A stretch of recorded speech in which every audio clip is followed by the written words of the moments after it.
जीचा उच्चार ग कधी होतो तर कोणत्याही शब्दाच्या अगदी शेवटी जी अक्षर येत असेल तर जीचा उच्चार ग होत असतो। लक्षात ठेवा, कोणत्याही शब्दाच्या अगदी शेवटी जर जी अक्षर येत असेल तर जीचा उच्चार ग होत असतो।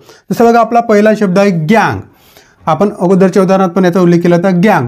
तर बघा आपला पहिला नियम काय होतं की जीच्या नंतर ए ओ यू यापैकी एक अक्षर येत असेल तर आपण जीचा उच्चार ग करतो। त्यानंतर बघा दुसरा नियम काय म्हणतात, कोणत्याही शब्दाच्या अगदी शेवटी जी असेल तर त्याचा उच्चार आपल्याला ग करावायचा। तसं बघा पहिला शब्द आपला गँग, शेवटी जी आहे म्हणून आपण जीचा उच्चार ग केला। बग या शब्दामध्ये पण शेवटी जी आहे म्हणून आपण जीचा उच्चार ग केला। त्यानंतरचा शब्द आहे ड्रॅग, ड्रॅग म्हणजे ओढणे। तर बघा ड्रॅग या शब्दाच्या शेवटी पण जी आहे म्हणून आपण जीचा उच्चार ग केला।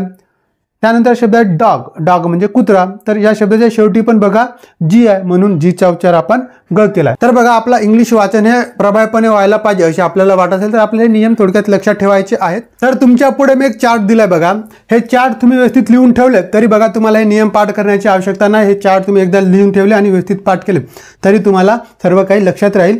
तर बघा जी नंतरचे अक्षर जर ए ओ यू असेल तर जीचा उच्चार ग होतो। जी नंतर कोणतेही कॉन्सोनंट असेल तर जीचा उच्चार ग होतो।